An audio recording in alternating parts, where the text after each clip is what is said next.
नमस्कार, आप देख रहे हैं अलवर न्यूज। मैं हूं आपके साथ रुचि सोलंकी। रुक कर लेते हैं आज के हेडलाइंस पर।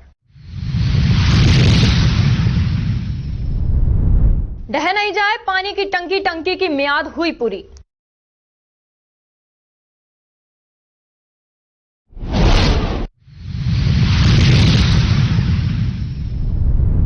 अतिक्रमण को लेकर प्रशासन का चला पीला पंजा, व्यापारियों से की गई समझाइश।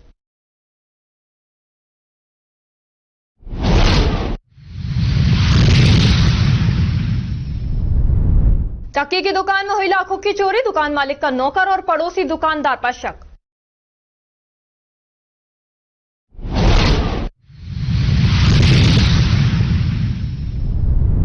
मांगों के समर्थन में रोडवेज कर्मचारियों का धरना जारी, मांगे स्वीकार नहीं करने पर दी आंदोलन की चेतावनी।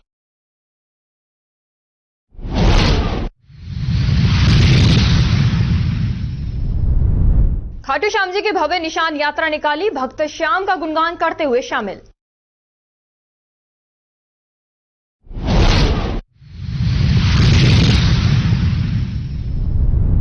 राजगढ़ कॉलेज में पार्किंग के नाम पर छात्रों से लूट, छात्रों ने दी आंदोलन की चेतावनी।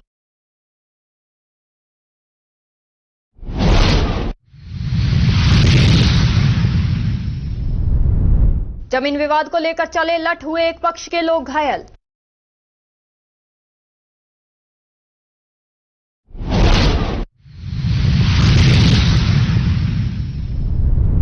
निगम की टीम ने की कार्रवाई, गंदगी फैलाने पर वसूला जुर्माना।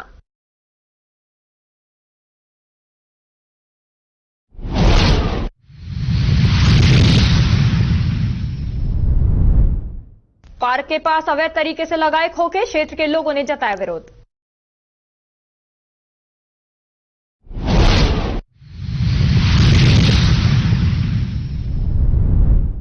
चांदी के रथ पर सवार होकर निकले श्याम बाबा, 501 ध्वजों के साथ निकली कलश यात्रा।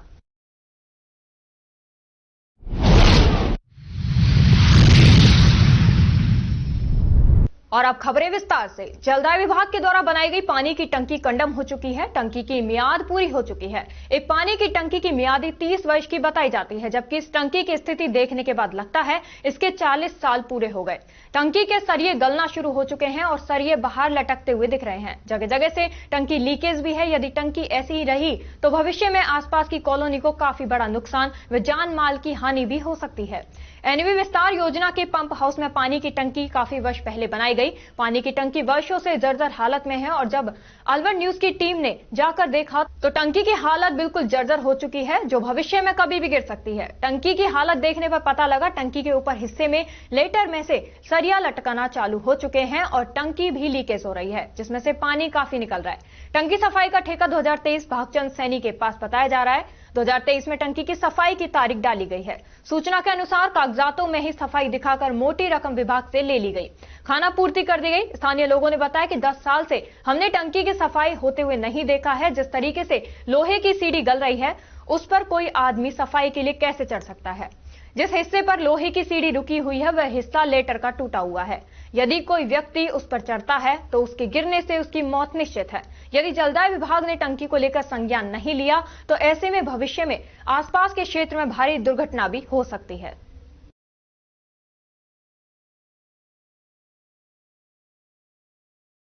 नगर निगम की ओर से मंगलवार को अतिक्रमण निरोधक शाखा और जन स्वास्थ्य शाखा ने संयुक्त कार्रवाई करते हुए गंदगी फैलाने पर कई दुकानों का चालान किया। इस दौरान अतिक्रमण निरोधक शाखा के प्रभारी राकेश शर्मा के साथ टीम ने 9 दुकानदारों पर कार्रवाई करते हुए 4500 रुपए का जुर्माना वसूला। नगर निगम आयुक्त जितेंद्र सिंह नरूका ने बताया कि निगम की ओर से लगातार इस तरह की कार्रवाई की जा रही है, साथ ही आमजन को समझाइश भी की जाती है ताकि गंदगी से निजात मिल सके। निगम आयुक्त नरूका ने आमजन से अपील करते हुए कहा है कि सभी पॉलीथीन का उपयोग करने से बचें और घर से खरीदारी के लिए जाते समय कपड़े या जूट के थैले का उपयोग करें।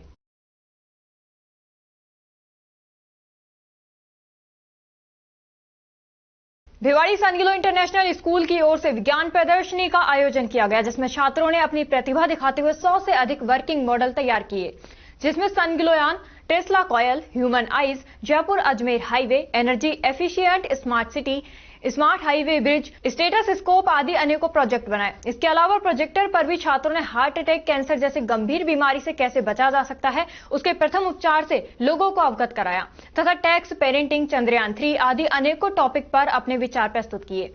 विज्ञान प्रदर्शनी में चीफ गेस्ट CID ऑफिसर प्रीति सिंह राठौड़ उपस्थित रहीं। इनके अलावा 20 से अधिक विशिष्ट अतिथि के रूप में भिवाड़ी के जाने माने डॉक्टर, पार्षद व समाज सेवी रहे। साथ ही लगभग 400 से अधिक पेरेंट्स भी उपस्थित रहे। प्रिंसिपल सुनीता यादव तथा निदेशक सुरेंद्र यादव ने सभी का स्वागत व अभिनंदन करते हुए सभी को बताया कि विज्ञान एक वरदान साबित हो रहा है, अतः हमें इसके प्रति जागरूक रहने का आग्रह किया।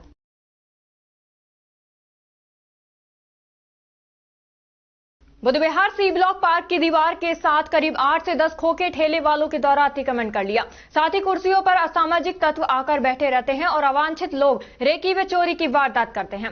बुधविहार निवासी इन लोगों के बर्ताव से बेहद परेशान है। खोखे लगे रहने से सफाई भी नहीं हो पाती। गंदगी के कारण नालियों में कचरा भरा रहता है। पार्क में आए लोगों को दुर्गंध आती है, जिसकी वजह से घूमने फिरने में काफी परेशानी होती है।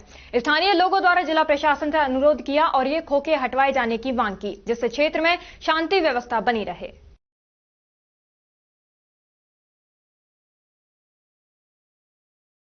गोविंदगढ़ कस्बे में कुंडा मंदिर से भव्य कलश यात्रा और तृतीय श्री श्याम रथ यात्रा निकाली गई। यात्रा में श्याम बाबा चांदी के रथ पर सवार होकर नगर भ्रमण को निकले और शोभा यात्रा में 501 ध्वजाएं शामिल हुई। शोभा यात्रा में भगवान राम, महादेव, पार्वती की झांकी भी मनोहर रूप में थी, जिन्हें देखकर श्रद्धालु मंत्र मुग्ध हो गए। शोभा यात्रा में हजारों की संख्या में महिलाएं, पुरुष शामिल हुए। मुकेश छत्रपुरिया ने बताया कि कल 5 मार्च से श्रीमद् भागवत कथा का आयोजन होने जा रहा है और कथा का वाचन दीदी चित्रलेखा करेंगी। कल से शुरू होने वाले इस धार्मिक आयोजन को लेकर क्षेत्र के धर्म प्रेमियों में विशेष उत्साह है। श्याम सखा मंडल द्वारा सीकरी बाईपास रोड पर कथा का आयोजन किया जा रहा है। इसके लिए मध्य प्रदेश के झांसी से विशेष वाटर प्रूफ पंडाल मंगवाया गया है, जिसका पंडाल 90 फुट चौड़ा और 300 फुट लंबा लगाया गया है। कार्यक्रम में अलवर सांसद भूपेंद्र यादव मुख्य अतिथि होंगे। पूर्व पार्षद मुकेश छत्रपुरिया मुख्य यजमान होंगे।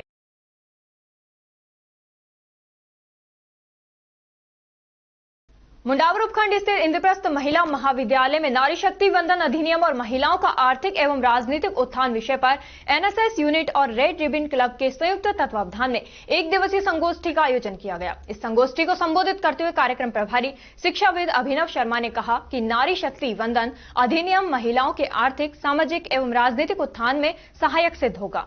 इससे महिलाओं की सामाजिक और राजनीतिक क्षेत्र में भागीदारी को व्यापक स्तर पर सुनिश्चित किया जा सकेगा।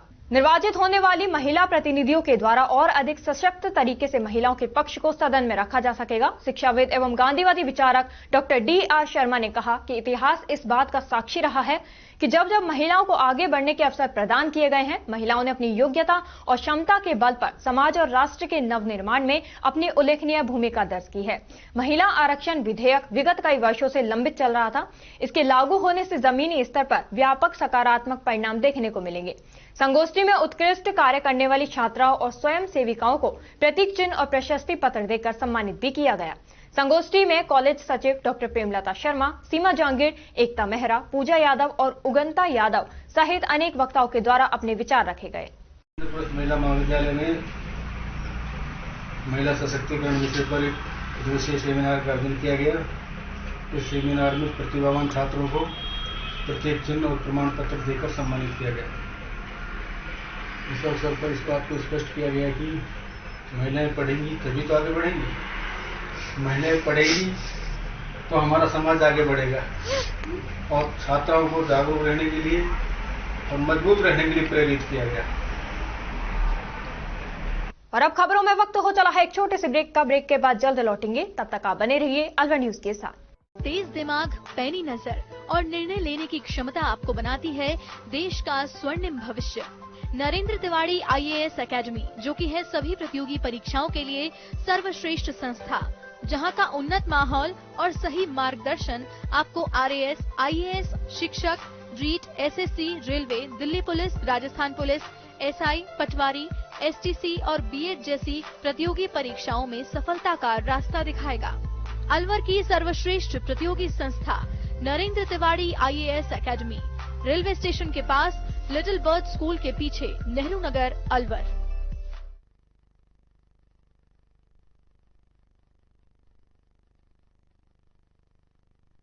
ब्रेक के बाद आपका स्वागत है। बढ़ते हैं अगली खबर की ओर। श्री ठाकुर जी मंदिर चिरूनी से श्याम भक्त पदयात्रियों का जत्था खाटू श्याम के लिए मंगलवार को प्रातः 8:15 बजे हिंदू विधि विधान पूजा अर्चना कर चिरूनी सरपंच मूलचंद शर्मा ने हरी झंडी दिखाकर रवाना किया।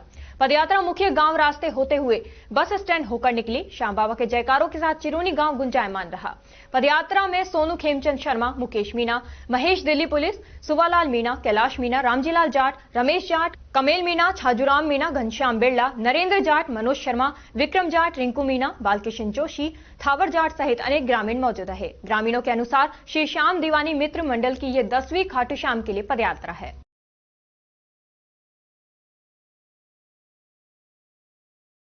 खेड़ली कस्बे में मुख्य बाजार से रेलवे स्टेशन चौराहा कठुमर रोड तक एसडीएम कठुमर श्याम सुंदर चेतीवाल एवं नगर पालिका ईओ नरसिंह मीणा, थाना अधिकारी धीरेन्द्र सिंह गुर्जर तथा नगर पालिका के जेईएन मुकेश कुमार मीणा के नेतृत्व में भारी संख्या में पुलिस जाब्ता एवं अतिक्रमण रोधी दस्ते कर्मचारियों ने कस्बे में लगने वाले सड़कों पर सामान ठेली एवं सीढ़ियां लोगों ने बना रखी थी, जिसके चलते आए दिन खेड़ली कस्बे में मुख्य मार्गों पर जाम लग जाता था। इसको लेकर आज एसडीएम में नगर पालिका टीम एवं खेड़ली थाना पुलिस को लेकर अस्थायी रूप से अतिक्रमण हटाने निकले। साथ ही लोगों को अस्थायी स्थायी अतिक्रमण नहीं करने की समझाइश करते हुए आम जनता की समस्याओं का ध्यान रखने की अपील की।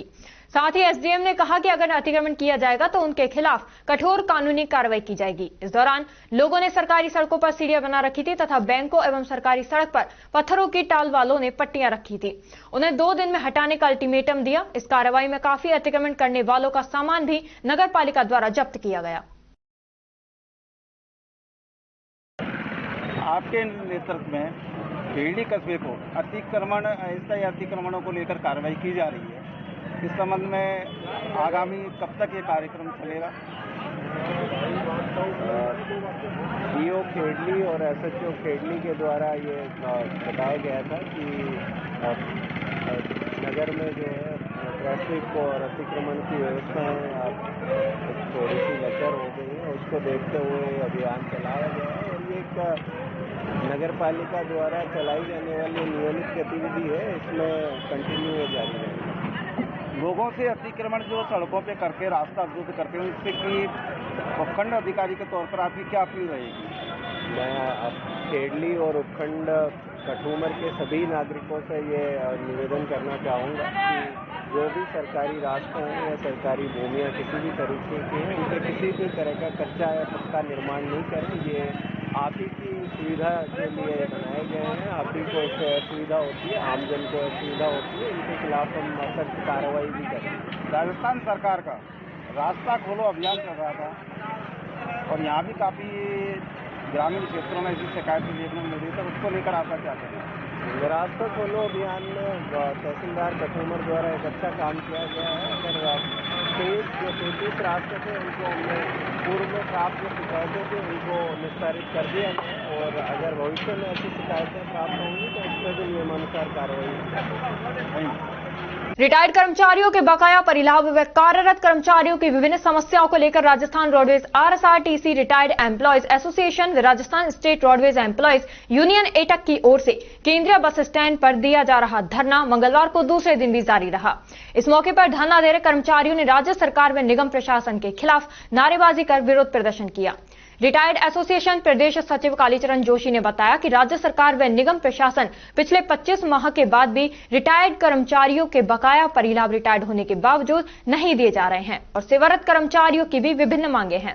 सरकार द्वारा अनुबंध पर दी गई बसों के चालक व परिचालक अपनी मनमर्जी से बसों को गैर कानूनी तरीके से चला रहे हैं। सरकार द्वारा 500 नई बसों की खरीद की जाए और 10,000 कर्मचारियों की भर्ती की मांग है। उनके समाधान को लेकर धरना दिया जा रहा है। यदि इसके बावजूद भी सरकार व निगम प्रशासन द्वारा उनकी मांगे नहीं मानी गई तो उग्र आंदोलन किया जाएगा। आज हमारे धरने को दूसरा दिन है और ये एसोसिएशन और एटक की जो शाखाएं अलवर मतलब की दोनों मिलकर दे रहे हैं। हमारा धरना निगम में आय बढ़े और कर्मचारियों की समस्याएं दूर हों उसके लिए दिया जा रहा है। रिटायर्ड कर्मचारी हैं, उनको 25 महीने से उनका जो परिलाभ है वो नहीं मिल पाए हैं और जो कार्यरत कर्मचारी हैं उनको समय पर वेतन नहीं मिल रहा है और भी कई समस्याएं हैं छोटी मोटी जिनके लिए हम धरना दे रहे हैं। हम चाहते हैं कि सरकार निगम बेड़े में 5,000 नई बसें खरीदे और 10,000 कर्मचारियों की भर्ती करे जिससे जनता को लाभ मिल सके। क्यों जो बसें ले रखी है अनुबंध पर वो नुकसानदायक हैं उनसे बहुत सारा पैसा जो है कर्मचारियों का उनको देने में चला जाता है। और अनुबंध की जो बसें हैं, इनके जो ड्राइवर वगैरह हैं, ठीक ढंग से ना पढ़े लिखे होते हैं, ना ये जो है ट्रेनिंग किए होते हैं। अभी अनुबंध की गाड़ी में जो है कल ही वहाँ चरस पकड़ी गई है इसमें जयपुर में। तो हमारा ये कहना है कि अनुबंध की गाड़ी को समाप्त किया जाए और रेगुलर भर्ती की जाए कंडक्टर ड्राइवरों की और मिस्त्रियों की, जिससे निगम ये धरना हमारा 3 दिवस का है। कल हम लोग ज्यादा संख्या में यहाँ बैठेंगे और कल हमारा धरना जो है समाप्त हो जाएगा। और अगर हम कल ज्ञापन देंगे दोनों चीफ मैनेजर को और मुख्यमंत्री को, एमडी को, अध्यक्ष को ज्ञापन भेजेंगे। अगर इसके बाद भी जो है हमारी कार्रवाई नहीं होगी इन मांगों पे, तो हम आगे जो है उग्र आंदोलन भी करेंगे। शहर में मंगलवार को खाटू श्याम जी की 9वीं भव्य निशान यात्रा निकाली गई। इसको लेकर श्रद्धालुओं में उत्साह देखने को मिला। निशान यात्रा शहर की ओमकार कॉलोनी से निकाली गई, जो विभिन्न मार्गों से होते हुए अपने पहले पड़ाव हनुमान बगीची मंदिर पहुंची। निशान यात्रा में बाबा श्याम की आकर्षक झांकी निशान यात्रा में निकाली गई। निशान यात्रा में बड़ी संख्या में महिलाओं सहित युवा श्रद्धालु लाल पीले ध्वज और निशान लेकर शाम गुणगान करते हुए शामिल हुए। इस दौरान शहर भर में कई जगह लोगों ने पदयात्रियों का स्वागत किया। यात्रा में बाबा की झलक पाने के लिए राहगीर भी लालायित हो गए। श्याम भक्त संदीप ने बताया कि 9वीं निशान यात्रा में 100 से अधिक महिला व पुरुष श्रद्धालु शामिल रहे। ये यात्रा 4 मार्च से शुरू होकर 8 मार्च सुबह खाटू श्याम मंदिर पहुंचेगी। संदीप ने बताया कि पदयात्रा पर निशान चढ़ाने को लेकर मान्यता ये रही कि श्री श्याम बाबा के महाबलिदान शीशदान के लिए उन्हें निशान चढ़ाया जाता है। ये उनकी विजय का प्रतीक है, जिसमें उन्होंने धर्म की जीत के लिए दान में अपना शीश ही भगवान श्री कृष्ण को दे दिया था, जिन्हें प्रसन्न करने केसरी, नीला, सफेद, लाल या पीले रंग के झंडा निशानों पर श्याम बाबा और कृष्ण भगवान के जयकारे और दर्शन के फोटो लगाते हैं। ये 9वीं निःशुल्क पैदल यात्रा है और अलवर से खाटू धाम जाएगी और ये 4 मार्च को सुबह 8 बजे रवाना हुई है। 8 मार्च को हम बाबा के दरबार में पहुंचेंगे। वहां दर्शन करने के बाद 9 मार्च को वहां से रवाना होगी। कितने लोग इस यात्रा में शामिल हैं, क्या पड़ाव रहेगा? 101 यात्री है। निःशुल्क सेवा है समिति के द्वारा, जिनको खाने पीने चाय नाश्ते की व्यवस्था हमने की है। और इनका पड़ाव पहले दिन कुशालगढ़, दूसरे दिन विराटनगर, तीसरे दिन गांव और चौथे दिन महरौली होगा। और अब खबरों में वक्त हो चला है एक छोटे से ब्रेक का। ब्रेक के बाद जल्द लौटेंगे, तब तक आप बने रहिए अलवर न्यूज के साथ। Hello everyone. तो गर्मियां स्टार्ट होने वाली हैं और गर्मियों में धूप इतनी ज्यादा होती है तो आपको बाहर भी काफी आना जाना लगा रहता है। तब आपको सबसे ज्यादा जिस चीज की जरूरत महसूस होती है और वो है एक अच्छी वैरायटी वाले सनग्लासेस की।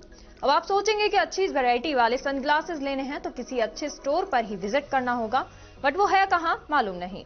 तो ये कंफ्यूजन भी हम आपका दूर कर देते हैं, क्योंकि फ्रेम्स क्राफ्ट आ गया है अब आपके अपने अलवर शहर में, जहां आपको काफी अच्छी वैरायटीज मिलेंगी। और यहां पर ग्लासेस की स्टार्टिंग रेंज आपको मिलने वाली है ओनली ऑन 599 में, और ब्लू जीरो लेंस भी आपको यहां मिलेंगे 999 में। इसी के साथ एक स्पेशल ऑफर भी आपको यहां मिल रही है, और वो है buy 1 get 1 free only on eyeglasses and sunglasses की खरीद पर। मतलब आप एक खरीदोगे तो एक आपको बिल्कुल मुफ्त मिलेगी।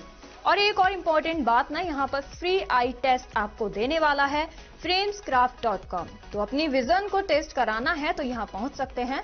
तो ज्यादा सोचिए मत और जल्दी से पहुंच जाइए फ्रेम्स क्राफ्ट स्टोर पर। हमारा address plot number 152/153 Jai complex, road number 2, Bhagat Singh circle, Alwar, Rajasthan. Contact number 7737410044। Break के बाद आपका स्वागत है। बढ़ते हैं अगली खबर की ओर। राजकीय स्नातकोत्तर महाविद्यालय राजगढ़ में कन्या महाविद्यालय, कृषि महाविद्यालय, रैनी महाविद्यालय, टहला महाविद्यालय सहित अन्य कॉलेजों हजारों विद्यार्थी प्रतिदिन एग्जाम देने आते हैं। इनसे पार्किंग के नाम पर मोटी रकम वसूली जा रही है। पार्किंग वाले जबरदस्ती विद्यार्थी से 20 या 30 रुपए वसूल रहे हैं। विद्यार्थियों का कहना है वो सभी विद्यार्थी ने 210 रुपए विकास शुल्क जमा करवाया है और पर्ची पर या महाविद्यालय में बोर्ड पर कोई पार्किंग शुल्क नहीं लिखा गया, जबकि कॉलेज प्रशासन के द्वारा पर्ची पर कोई पैसे नहीं लिखे गए हैं। पार्किंग में फर्जी लड़की को लगा रखा है जो अपनी मर्जी से 20-30 रुपए वसूल रहे हैं। छात्रों ने प्रशासन से बात की तो बोले 10 रुपए नॉन विद्यार्थी को देने पड़ेंगे। छात्रों ने कहा आप 10 रुपए बता रहे हैं, वो 20 ले रहे हैं। आप लोगों ने पर्ची पर पैसे नहीं लिखे। इस मामले को लेकर छात्रों ने राहुल शर्मा महासचिव को अवगत करवाया। उन्होंने प्राचार्य के एल मीना से बात की तो बोले 10 रुपए देने हैं और कॉल कट कर दिया। अगर पर्ची पर पैसे नहीं लिखे जाते या पार्किंग शुल्क बोर्ड नहीं लगाया जाता तो आने वाले दिन में छात्र एकता के साथ आंदोलन करेंगे, जिसका जिम्मेदारी कॉलेज प्रशासन की होगी।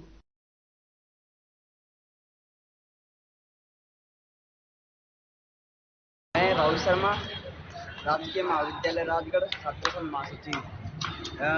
राजकीय महाविद्यालय राजगढ़ में पार्किंग शुल्क को लेकर कई विद्यार्थियों ने मेरे पास कॉल भी किया और मैसेज भी किया। बोल रहे हैं भैया हमसे पार्किंग शुल्क जबरदस्ती 20-30 रुपये लिए जा रहे हैं, और जबकि पार्किंग शुल्क को लेकर हमने पहले भी विवाद कर चुका, धरना भी दिया था, आंदोलन भी किया था। तो 2-3 सालों से पार्किंग शुल्क बंद थी और कोई पार्किंग शुल्क नहीं लिया गया। अब की बार पार्किंग शुल्क फिर से चालू कर दिया गया है, जबकि पार्किंग शुल्क ज़्यादा से ज़्यादा 10 रुपये लिए जाते हैं, और जो भी नॉन विद्यार्थियों के लिए, रेगुलर विद्यार्थियों के लिए बिल्कुल फ्री है, उनके लिए कोई पैसे नहीं लिए जाते। और जो 20-30 रुपये ये ज़बरदस्ती से ले रहे हैं, इसमें प्रशासन की बहुत गलती है। और जो छात्रों के लिए इन्होंने पर्ची पे रेट नहीं लिखी, ना कोई बोर्ड लगाया, ना कुछ कर रखा, और इन्होंने अपनी मन मर्जी से पैसे वसूल रहे, इसके जिम्मेदार कॉलेज प्रशासन होगा। मैं मीडिया के माध्यम से और अपने सोशल मीडिया के माध्यम से बताना चाहता हूँ कि अगर पार्किंग को लेकर आपने फैसला नहीं किया तो हम आंदोलन करेंगे। तिजारा कस्बे के आदर्श विद्या मंदिर अभिभावक सम्मेलन आयोजित किया गया। कार्यक्रम में सैनी समाज के प्रधान मुख्य अतिथि कृष्ण सैनी, रामकिशन मेघवाल, अध्यक्षता भरत सिंह सैनी, पूर्व प्रधानाचार्य एवं सभी वक्ताओं ने अपने बालकों को संस्कारवान बनाने हेतु विद्या मंदिर में अधिक से अधिक प्रवेश कराने का आग्रह किया। इस अवसर पर प्रबंध समिति के अध्यक्ष देवेंद्र मुखीजा, व्यवस्थापक नरोत्तम सोनी, नीरज जैन, उपाध्यक्ष गुलशन गुप्ता, पदम चंद्र सैनी, जसू महाराज, राजेश शर्मा, दीपक गुप्ता, प्रधानाचार्य भगवान राम वर्मा मौजूद थे।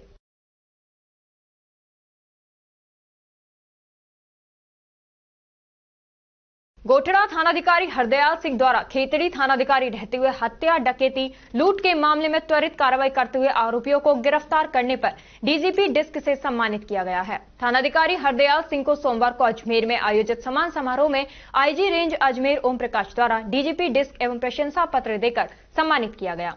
वर्तमान में थानाधिकारी हरदयाल सिंह झुंझुनू जिले के गोठड़ा थानाधिकारी के रूप में अपनी सेवाएं दे रहे हैं।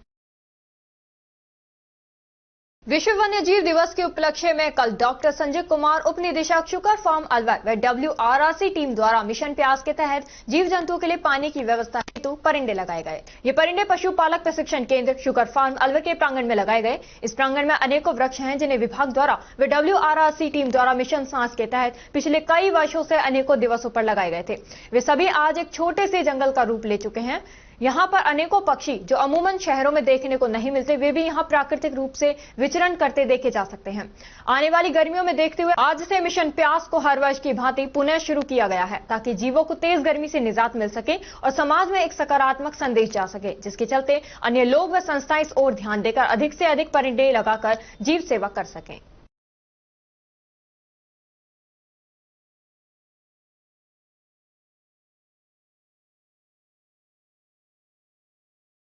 मुंडावर उपखंड के गांव ढेलावास के राजकीय उत्कृष्ट उच्च माध्यमिक विद्यालय में पिछले कई सालों से बंदरों का उत्पात लगातार जारी है, जिससे स्कूल में पढ़ाने वाले शिक्षक और पढ़ने वाले छात्र छात्राएं भय के माहौल में रहते हैं। प्रधानाध्यापक सुषमा तिवारी ने बताया कि स्कूल में बंदरों का आए दिन आतंक रहता है। कई बार बच्चों व स्टाफ को काटकर गंभीर घायल कर चुके हैं, जिसकी काफी बार विभाग के अधिकारियों सहित SDM मुंडावर को शिकायत कर चुके हैं, लेकिन समस्या ज्यों की त्यों बनी हुई है। आए दिन बंदर बच्चों के बैग, कॉपी किताब, टिफिन छीन कर भाग जाते हैं, जिससे अब बच्चों की पढ़ाई भी प्रभावित होने लगी है। इधर युधिष्ठिर यादव PEEO ने कहा कि प्रधानाध्यापक द्वारा पहले भी सूचित कराया गया है, उनके द्वारा भी उच्च अधिकारियों को अवगत करवाया गया है। कुछ दिनों पहले बंदर ग्राम पंचायत द्वारा पकड़वाए भी गए हैं। अब दोबारा मामला संज्ञान में आया है। विभाग के उच्च अधिकारियों से बात कर समस्या का समाधान करेंगे। राजकीय उच्च प्राथमिक विद्यालय ढेलावास में बंदरों का आतंक है।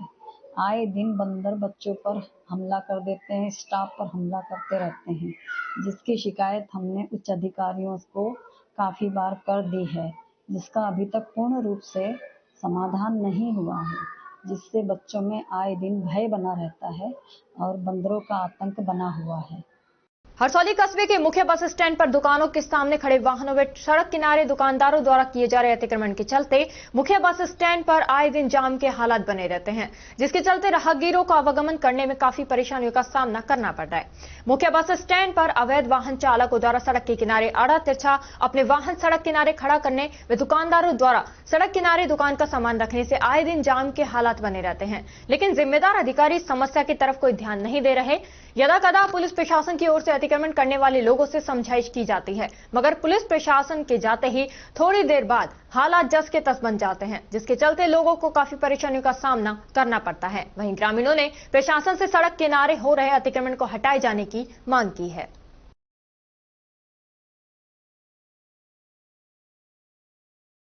नौगांवा नगर पालिका में आयुर्वेद विभाग राजस्थान सरकार द्वारा निःशुल्क शल्य चिकित्सा शिविर का आयोजन 1 मार्च से सामुदायिक स्वास्थ्य केंद्र नौगांवा में किया जा रहा है।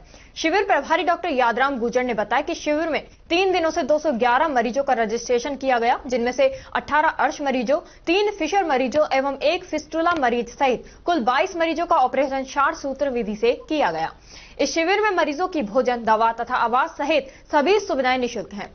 राज्य सरकार द्वारा ग्रामीण जनता को आपके द्वारा चिकित्सा सुविधा प्रदान कर जनता को लाभ दिलाने का प्रयास किया जा रहा है। अर्श, परिकर्तिका एवं भगंदर आदि रोगों के उपचार में निजी संस्थानों द्वारा आमजन का बहुत अधिक आर्थिक शोषण किया जाता है। सरकार द्वारा इन रोगों के उपचारार्थ आपके घर आयुष चिकित्सा टीम भेजकर निःशुल्क किया जा रहा है। शिविर में मरीजों को समाजसेवी श्यामवीर पटेल के द्वारा फल वितरित किए गए।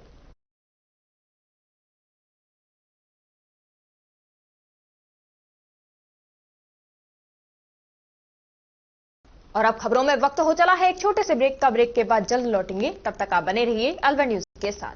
पोथी कलम प्ले स्कूल, जी हां, प्ले स्कूल, जहां से बच्चों के उज्जवल भविष्य की शुरुआत होती है, जहां पर न सिर्फ शिक्षा बल्कि संस्कारों के साथ साथ बच्चों के संपूर्ण विकास को बढ़ावा दिया जाता है, जहां बच्चों के छोटे मन को आकार देने के लिए कुछ प्ले ग्रुप एक्टिविटीज जैसे alphabets recognition, number recognition, oral counting, basic GK, drawing basic strokes, colouring, crafting, rhymes with action जैसे एक्टिविटीज बच्चों को करवाए जाते हैं, जहां एक्टिविटीज के साथ साथ बच्चों के खाने पीने से लेकर रेस्ट रूम तक की सभी सुविधाएं उपलब्ध हैं, जिन पर पूरी तरह ध्यान दिया जाता है। अपने बच्चों के सर्वांगीण विकास हेतु अभिभावक एक बार विजिट जरूर करें। Pothi Kalam play school, A10 Laxmi Nagar, Alwar.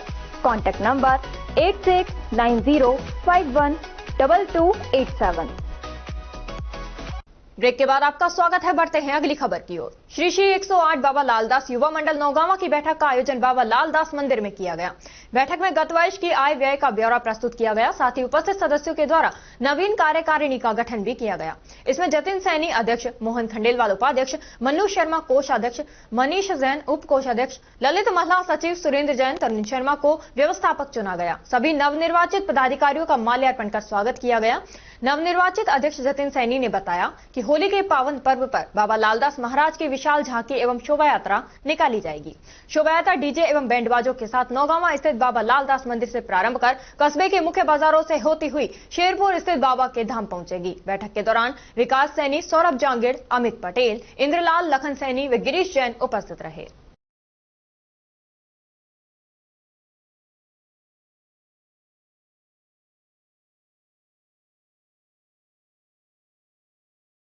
सरकार लोगों को सरकारी अस्पतालों में बेहतर इलाज देने के लिए लगातार प्रयासरत है। इसके लिए सरकार स्वास्थ्य सुविधा में लगातार बढ़ोतरी कर रही है। इसी कड़ी में ग्रामीण क्षेत्रों में घर पर ही स्वास्थ्य सुविधाएं मिल सके, इस उद्देश्य से केंद्रीय स्वास्थ्य एवं परिवार कल्याण मंत्रालय की ओर से मोबाइल मेडिकल यूनिट का संचालन किया गया। आपको बता दें कि मोबाइल मेडिकल यूनिट अत्याधुनिक सुविधाओं से लैस एक एम्बुलेंस बस है, जिसमें ब्लड, यूरिन सहित अन्य प्रकार की जांचों की सुविधा उपलब्ध है।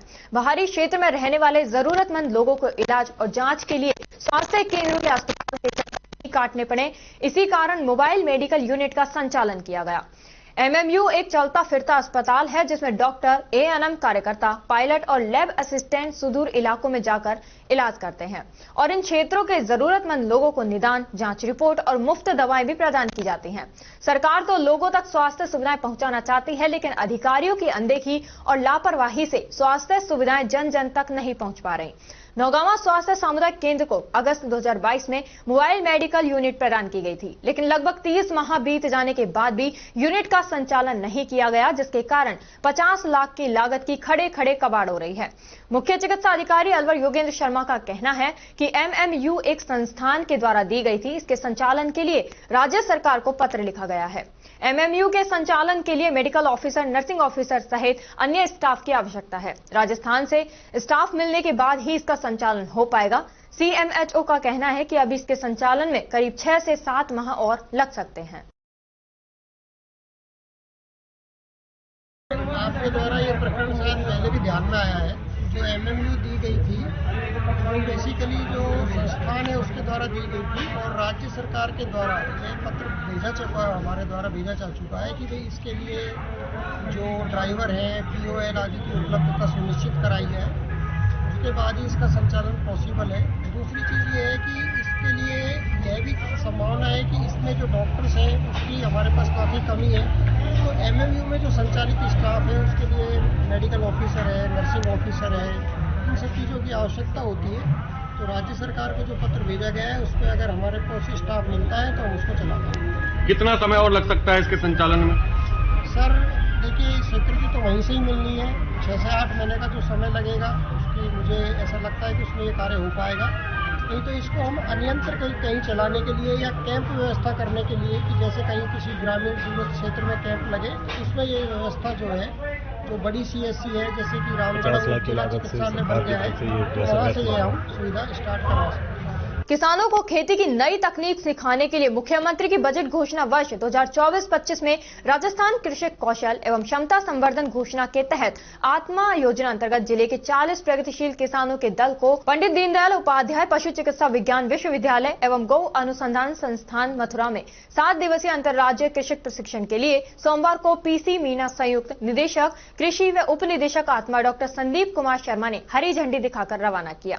ये दल 9 मार्च तक पशुपालन व डेयरी तकनीकी के संबंध में प्रशिक्षण लेगा। इस अवसर पर संयुक्त निदेशक PC मीना ने किसानों से कहा कि संस्थान के विषय विशेषज्ञों से अच्छी तरह से संवाद करें व कृषि में नवाचार करें तथा प्रशिक्षण में सीखी गई पशुपालन व डेयरी तकनीकी का अपने गांवों में अधिकाधिक प्रचार प्रसार करें व अन्य किसानों को इसके लिए प्रोत्साहित करें। उपनिदेशक कृषि एवं पदेन परियोजना निदेशक कृषि प्रौद्योगिकी प्रबंध अभिकरण अलवर डॉक्टर संदीप कुमार शर्मा ने बताया कि जिले के अलग अलग पंचायत समितियों से चयनित 40 प्रगतिशील कृषकों को भेजा गया है, जो कि पशुपालन व डेयरी तकनीकी विषय पर प्रशिक्षण कार्यक्रम में भाग लेगा। दल के प्रभारी के रूप में सहायक कृषि अधिकारी राकेश कुमार बैरवा के नेतृत्व में कृषकों का दल भेजा गया है। इस अवसर पर विजेंद्र कुमार गोयम, कृषि अधिकारी घनश्याम बैरवा, कृषि पर्यवेक्षक सहित अनेक लोग उपस्थित रहे।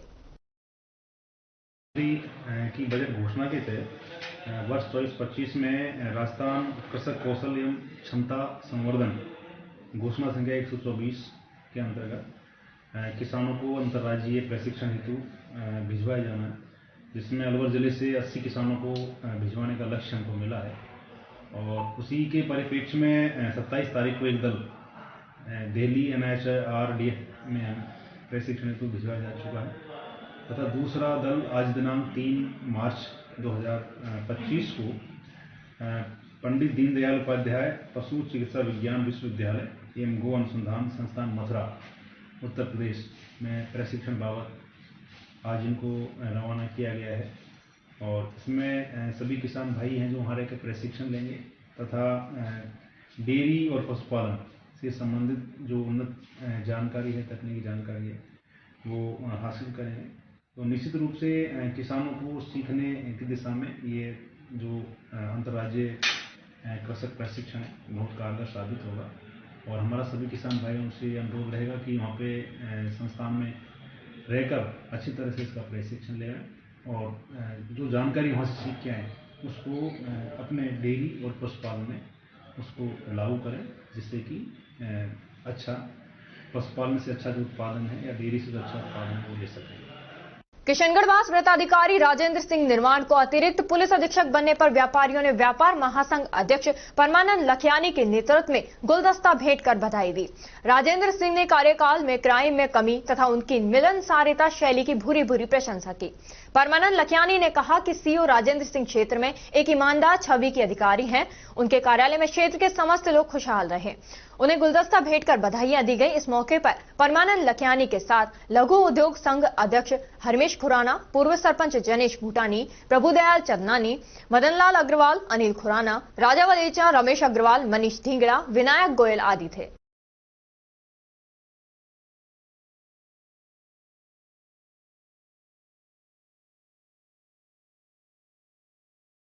और अब खबरों में बस इतना ही। तब तक आप बने रहिए अलवर न्यूज के साथ। नमस्कार।